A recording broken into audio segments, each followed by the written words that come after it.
Good evening. चलिए आज हम सभी लोग पढ़ते हैं। भाई दिवाली की छुट्टी थी, हम लोगों ने भी दिवाली मनाया, आपने भी मनाया, सबने मनाया। आज हम देखेंगे संज्ञा के भेद। इस पहले दिन हमने देखा था संज्ञा किसे कहते हैं और संज्ञा के प्रकार भी बताया था हमने। लेकिन अब संज्ञा के वही जो प्रकार हैं, जो 3 प्रकार हैं, उसको थोड़ा डिटेल में आज हम बताएंगे, तो वो देखते हैं। आइए चलते हैं हमारे साथ, पढ़ते हैं संज्ञा के भेद। तो सबसे पहले देखिएगा आप, संज्ञा पिछले दिनों भी आपने पढ़ा था। संज्ञा के 3 भेद होते हैं, व्यक्तिवाचक संज्ञा, जातिवाचक संज्ञा, भाववाचक संज्ञा। इसमें से जातिवाचक संज्ञा के 2 भेद होते हैं, समूहवाचक, द्रव्यवाचक। इतना क्लियर? इतना पिछले दिन भी मैंने आप लोगों को बताया था। अब आगे है व्यक्तिवाचक संज्ञा। व्यक्तिवाचक संज्ञा यानी कि किसी एक व्यक्ति के बारे में कहा जाए। ये व्यक्ति जरूरी नहीं है, चाहे वो स्थान हो, कोई शहर हो, कोई गांव हो, किसी का नाम हो, कुछ भी हो, पर सिर्फ एक हो। वे संज्ञा शब्द जो किसी विशेष व्यक्ति, स्थान अथवा वस्तु का बोध कराते हैं, बोध कराते हैं, बोध कराते हैं, व्यक्तिवाचक संज्ञा कहलाते हैं। अब विशेष व्यक्ति हो यानी कि अकेले से विशेष व्यक्ति हो, तो विशेष व्यक्ति प्रधानमंत्री आ गए। अब प्रधानमंत्री आ गए तो प्रधानमंत्री पंडित जवाहरलाल नेहरू हुए। अब आज के विशेष व्यक्ति हैं मोदी जी, योगी जी, विशेष व्यक्ति है, विशेष पर्सन है। कोई डिप्टी कलेक्टर आ जाता है, या फिर किसी का नाम हो गया जैसे शशि, आशीष, दिल्ली, आगरा, चीन। चीन का नाम इसलिए मैंने डाल दिया, ये आजकल भारत और चीन की थोड़ा चर्चाएं गर्म हैं, मीडिया में, समाचार में हम लोग सुनते रहते हैं, तो मैंने कहा चीन को ज़रूर डाल देते हैं। चीन, और चीन के अलावा आप कोई भी देश ले सकते हो, पाकिस्तान, अफगानिस्तान, रूस, सऊदी अरब, Kuwait, Dubai, America, England, Brazil, कुछ भी ले सकते हैं। तो चीन, गीता, अकबर, भारत आदि। यानी कि किसी एक व्यक्ति का नाम लिया जाए, एक क्लियर करके निश्चयवाचक संज्ञा हो। जैसे दिल्ली भारत की राजधानी है, क्लियर है, तो इसमें व्यक्तिवाचक संज्ञा दिल्ली क्या रहेगी? व्यक्तिवाचक संज्ञा रहेगी। भारत क्या रहेगा? व्यक्तिवाचक संज्ञा रहेगा। तो यानी कि वे संज्ञा शब्द जो किसी विशेष व्यक्ति, स्थान अथवा वस्तु का बोध कराते हैं, व्यक्तिवाचक संज्ञा कहलाते हैं। अब जैसे हम देखेंगे, जैसे देखते हैं, चलिए इसका एक एक उदाहरण भी देखते हैं। हम व्यक्तिवाचक संज्ञा के उदाहरण देखते हैं, देखते चलते हैं। जैसे अभी आ गया आपका रामायण। रामायण क्या था? तो रामायण क्या है? सभी को लोग बताइए। रामायण एक धार्मिक ग्रंथ है ना? रामायण एक धार्मिक पुस्तक है।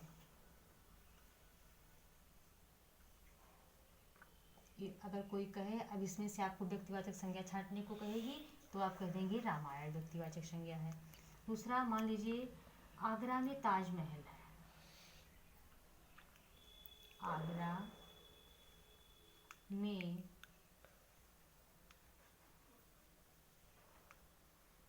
ताज महल है। अब यहाँ भी देखिए, यहाँ मेरे ख्याल से ताजमहल भी आपका आ गया। ताजमहल भी व्यक्तिवाचक संज्ञा और आगरा भी व्यक्तिवाचक संज्ञा है। आगरा भी आपकी व्यक्तिवाचक संज्ञा और ताजमहल भी आपका व्यक्तिवाचक संज्ञा हो गया। आशीष पुस्तक पढ़ता है, मोहन खेलता है, तो मोहन हो गया आपका व्यक्तिवाचक संज्ञा।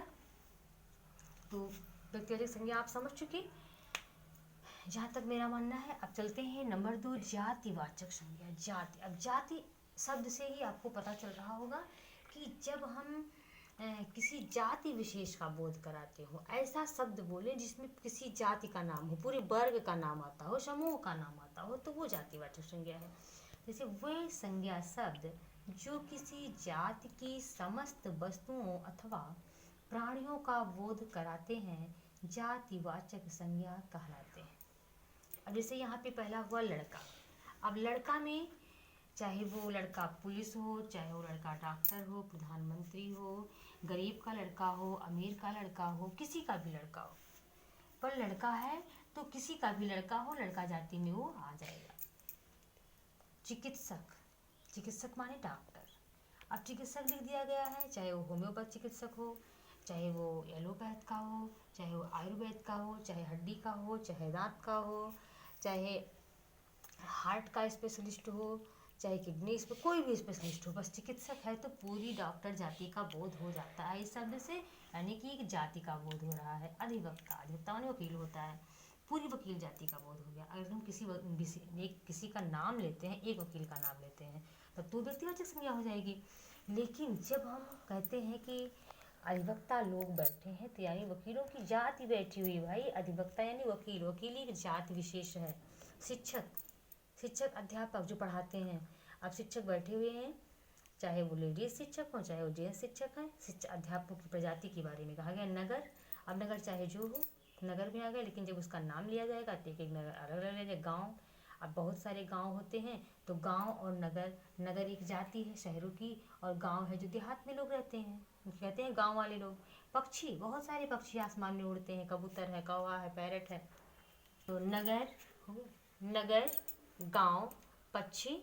तो पक्षी में आप सभी लोग जान रहे हैं कि कई तरह के पक्षी हैं, पर जब तक उनका नाम नहीं दिखाया जाता तब तक पक्षी हैं, पक्षी उड़ रहे हैं, पक्षी उड़ रहे हैं। वो कबूतर उड़ रहे हैं, कौवा उड़ रहा है, तोता उड़ रहा है, कुछ नहीं पता है, पर पक्षी उड़ रहे हैं। तो जातिवाचक संज्ञा हो गई। तो हमारे ख्याल से इतना। अब जातिवाचक संज्ञा आप लोग को समझ हो गई, आ गई है भाई। जैसे अगर आप लोगों को कोई समस्या होगी, नहीं समझ में आएगा, तो प्लीज़ मुझे कमेंट करके ज़रूर बताइएगा, ज़रूर बताइएगा। और जो चीज़ आपके समझ में नहीं आएगा, हम उसको सुधारने का पूरी कोशिश करेंगे। अगला है द्रव्यवाचक संज्ञा।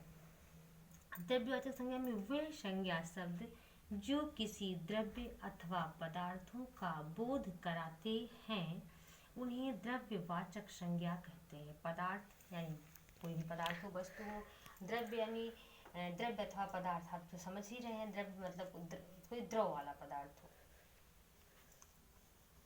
तो इसमें होगा जैसे घी, दूध, दही, चावल आदि, ये द्रव्यवाचक संज्ञा हो गई आपकी।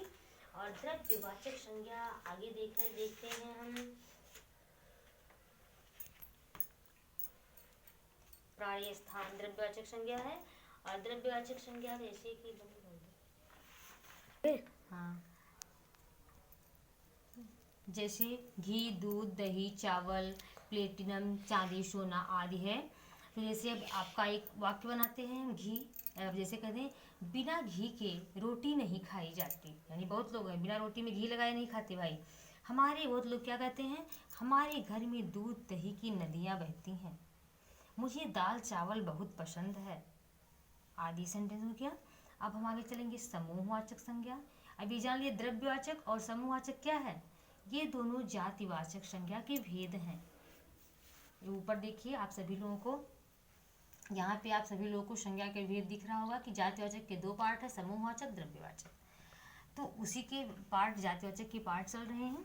अब समूहवाचक है वे संज्ञा शब्द जो किसी समूह का बोध कराते हैं, समूहवाचक संज्ञा कहलाते हैं। समूह आप लोग जान रहे हो कि जहाँ पे 2, 4, 10 लोग 20 लोग इकट्ठा हुए हों, वो समूह है। जैसे पुलिस, तो पुलिस समूह है, क्योंकि वहाँ पे एक पुलिस और उसके बाद भीड़ है, भीड़ भी समूह में रहती है, कुछ लोग एकजुट होकर रहते हैं। झुंड है, ये भी समूहवाचक है। सेना समूहवाचक है। संसार, अब संसार, ये सब, क्योंकि संसार में, संसार एक देश का तो है नहीं, ढेर सारे पूरे देशों के समूह को इकट्ठा करके फिर संसार माना गया है।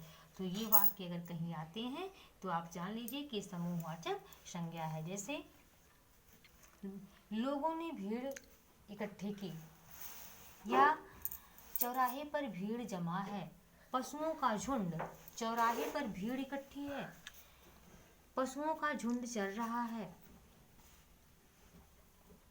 ये संसार माया रूपी है। तो ये सब समूहवाचक संज्ञा है और ये सब वाक्य बन गए।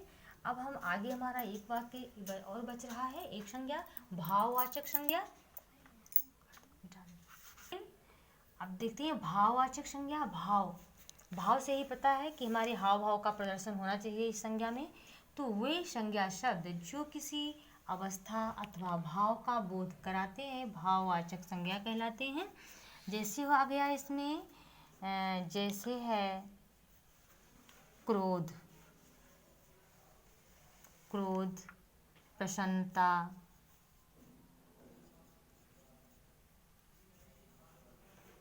प्रसन्नता, मिठास, सुंदरता,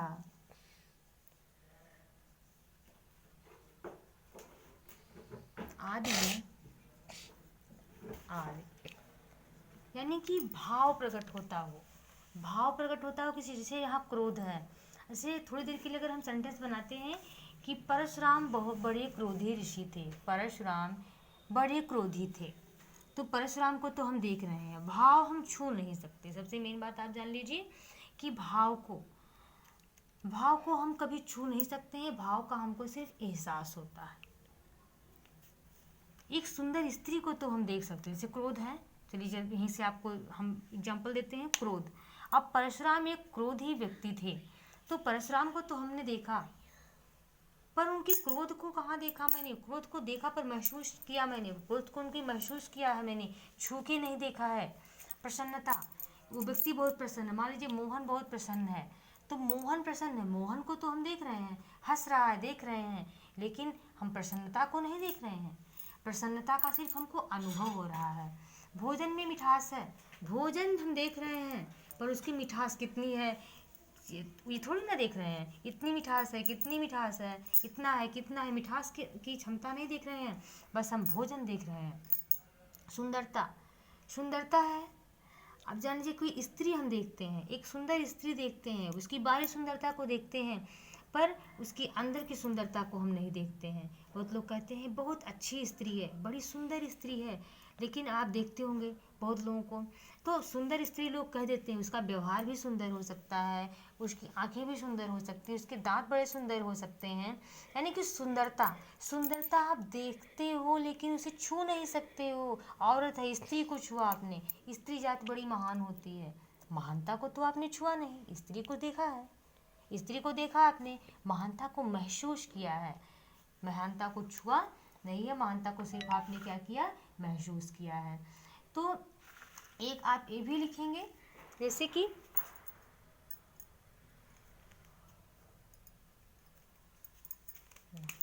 शर्मिला लिख देते हैं,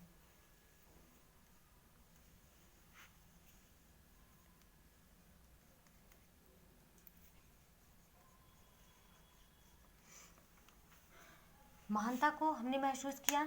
फिर है शर्मिला।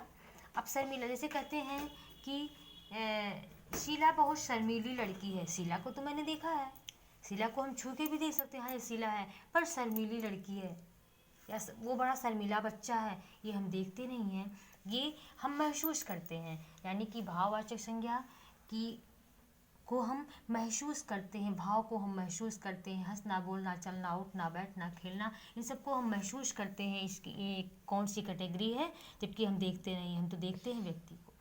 तो इस तरह से आज ये संज्ञा के भेद पूरे हुए। कल हम एक नए टॉपिक के साथ, इस प्रकार आपके आज के संज्ञा के भेद पूरे हुए और हमने संज्ञा पढ़ लिया। कल हम एक नए टॉपिक के साथ आपके सामने उपस्थित होंगे। Bye bye.